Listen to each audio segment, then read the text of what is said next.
Welcome back to Precious African Tales. Did you ever wonder what happened to the ghost and to the maids left behind in the Ndwalugo kingdom? In the tale about the princess who married a ghost?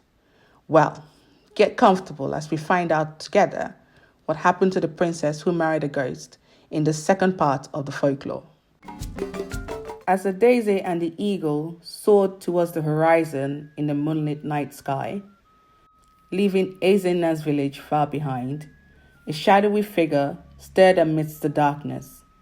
Adaeze heard a loud shriek, followed by several loud ghostly shrieks, which she assumed was Ezena and the members of the Ndwalugo kingdom, realizing that she had escaped.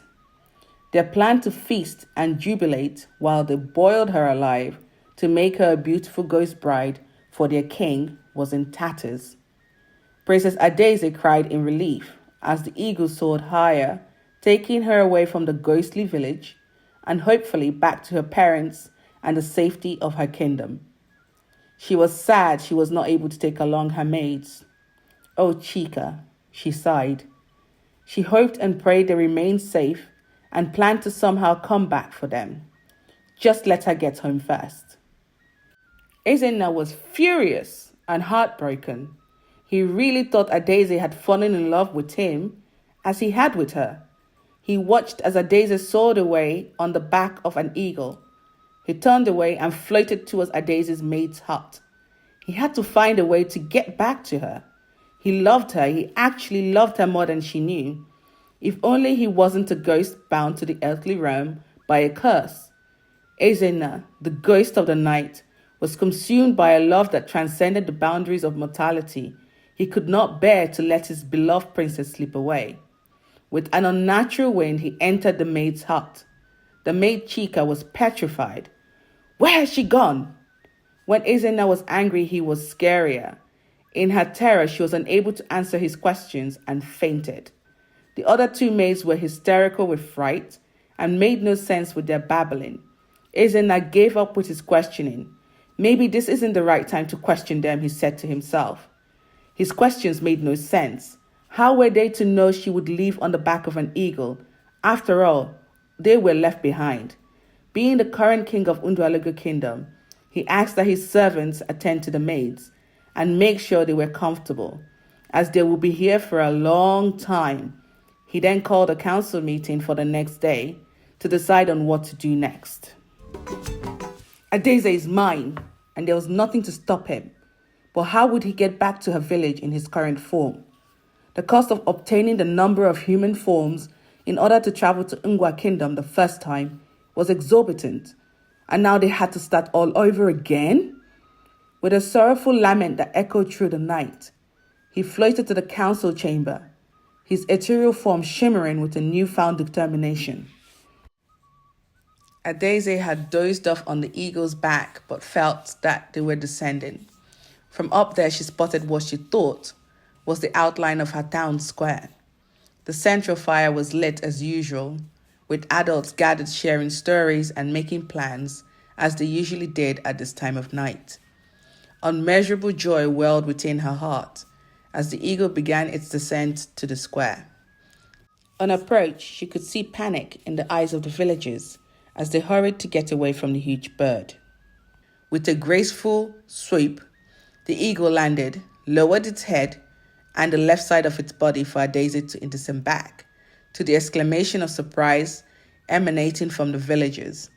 She could hear their whispers. It's the princess. It's Princess Adaeze. It's Princess Adaeze. It started silently but gradually grew to a chant that rippled through the crowd as she walked towards them. The eagle was still in the background watching her. She turned around, ran towards the eagle and hugged it, stepped back, bowing with thanks, and watched as it soared off into the night. She turned back to the villagers, who at this point started shouting with joy at the return of Princess Adaeze on the wings of an eagle. News of her return had reached the king and the queen, who, as she walked through the crowd, were now making their way towards her in great joy. "Wham, Adaeze, my child," her mother exclaimed as she ran towards her mother for an embrace worth more than gold. her father enclosing both of them in a hug. On releasing her from the hug, her mother asked, "Is everything okay? What happened?" Her father was also eager to hear what happened. She just responded, "It's a long story. I'm sorry, I should have listened to you and father." Her eyes welled up with tears. They guided her through the crowd and reassured her that whatever it was, they would take care of it. But right now, let's get you a hot bath, some food and some rest, eh? Her father said, as he called on the courtiers and the servants to prepare a hot bath for her and prepare her favorite meal. Adaeze was glad to be back home, but there was no way she would be able to sleep until her parents were made aware of the situation. She was returning to Ungwa barely 2 weeks after leaving to go to her husband's kingdom. She asked her father to call the council members first thing in the morning. But, "Can I speak to you and mother after my bath?" she asked. "Of course," her father replied. After her hot bath, she asked for some morsels of fried fish and fruits and asked that her mother and father join her. During this meal, she narrated all that she went through. "He was everything I thought a husband should be while we were in this kingdom. But he changed," she said. "How?" her mother asked. Adaeze continued, "The travel was strange. We spent more time apart than together. I thought that might have been because of cultural differences." She trailed off, but her mother nodded to her in encouragement to continue. "Towards the end of the trip, he refused to see me, but I was kept occupied by the maids. I even tried to see him, and I was stopped by his courtiers. Can you imagine? This is when I should have suspected that something was really wrong." She started crying. Her parents looked at each other with worry etched on their faces.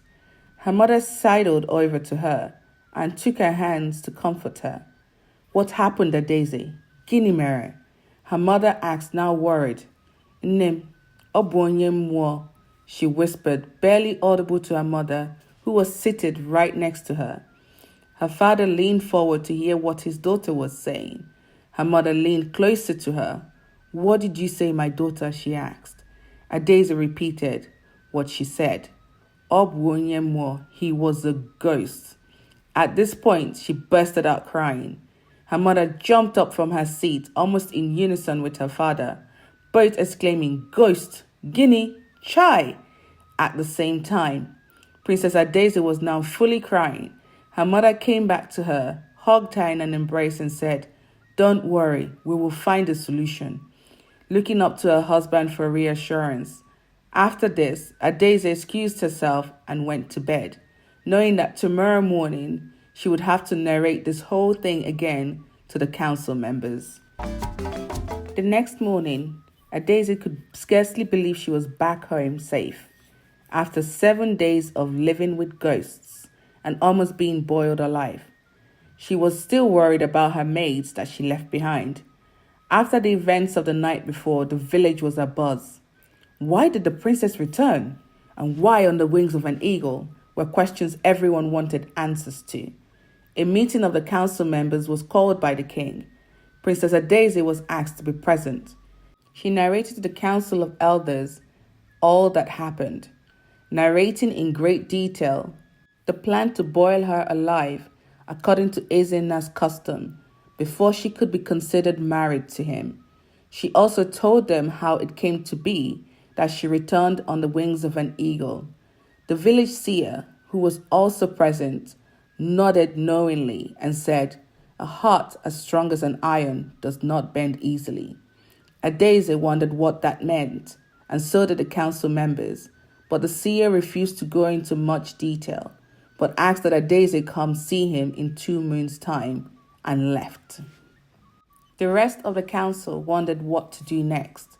The most important point was that they had to consider if Princess Adaeze was still officially married to Ezenna, or if the fact that he was a ghost made the marriage obsolete. There was a debate and a request to consult the oracle. A servant was sent to fetch the village seer again. He returned and said that as Ezenna was not human, She was not married to another person, but she had to pray to the gods for a peaceful future, as a heart as strong as iron does not bend easily. There was that phrase again. What did it mean? Adaeze agreed to the instructions of the seer. A member of the council also raised the question on what to do if Ezenna was to return. The seer mentioned that he had to go consult the gods on the next steps to take. All agreed, and the council meeting was disbanded. Back in the village, whispers of Adaeze's return spread like wildfire. The details of the reasons for her return also spread through the village and the kingdom to neighboring lands. They spoke of the wedding, how lavish it was, and all the time the charming man Ezenna was a ghost who was bound to the earth. They could not comprehend how it came to be that he was able to fool them all. Months passed, and the news was no longer current, and Princess Adaeze moved on with her life, being kind and compassionate, and also using her life experience to teach others. As time passed, Emeka approached Adaeze hoping to spend time with her.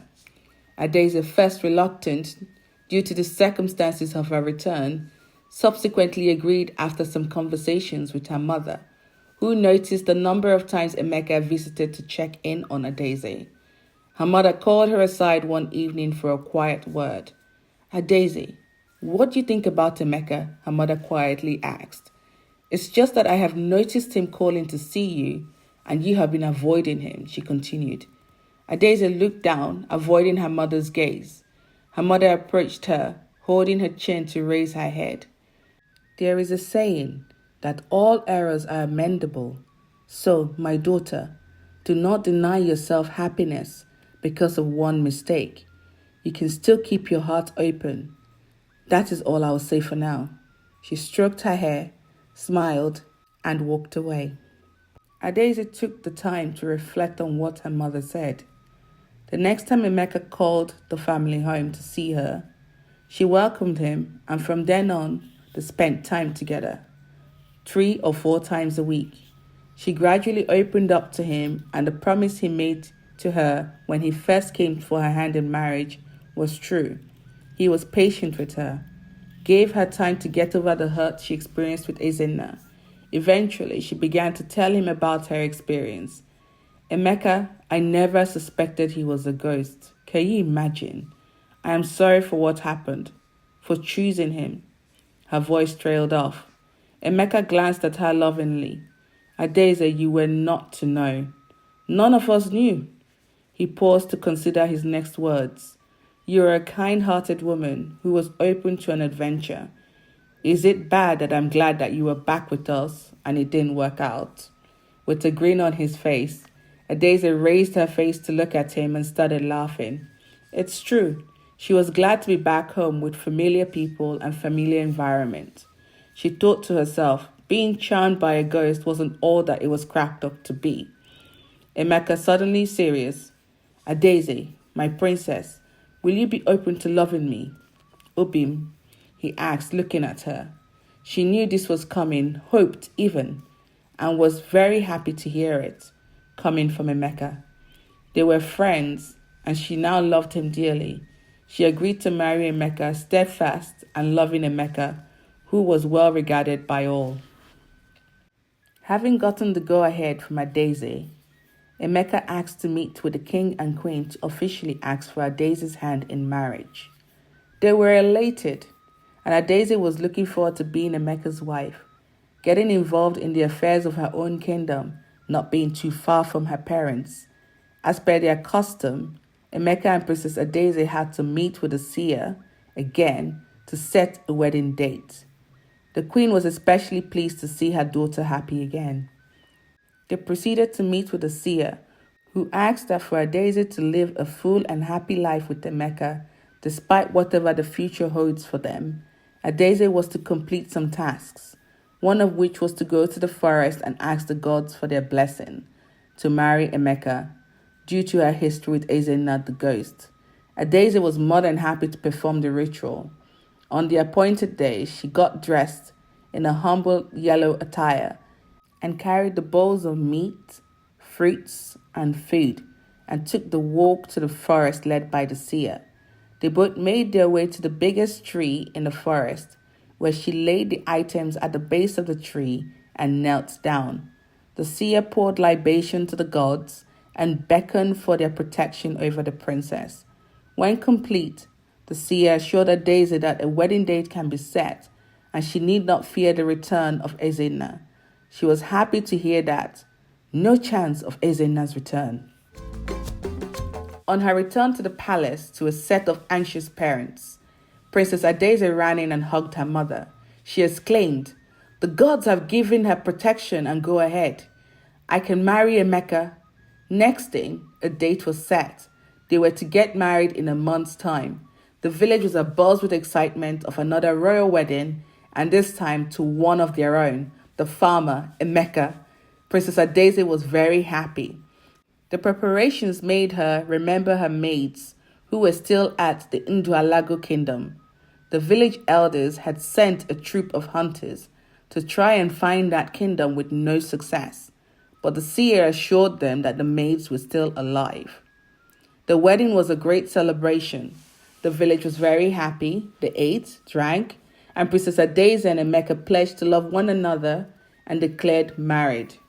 They moved into a grand hut on land gifted to the young couple by the king and the queen.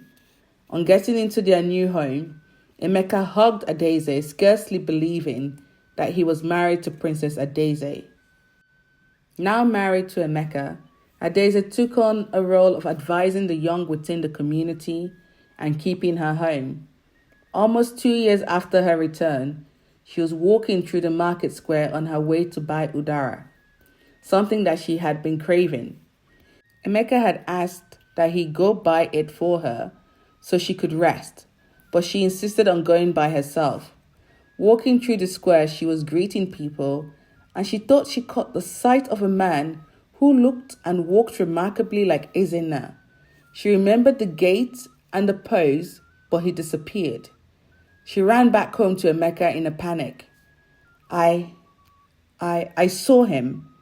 I saw him, she said as she burst in through the doorway. Saw who? Emeka asked, not sure how to react. I saw him, she said even louder. I saw Ezinna. Emeka stood up from his chair and ran over to her. She was shaking in fear. Come and sit down, Obim. He had taken to calling her Obim, my heart, when she agreed to marry him. Emeka called to one of the servants to bring her some water. Where did you see him? He asked. She looked him straight in the eye. In the market square. He was different somehow, but I'm sure it was Ezinna. She continued, I have to inform my parents and the council of elders. As she stood up. I'll come with you, Emeka said. Thank you for watching and listening to this story on The Princess Who Married a Ghost, Part 2. If you enjoyed the story, please join us for Part 3 and don't forget to like, share and subscribe. Until next time, bye for now.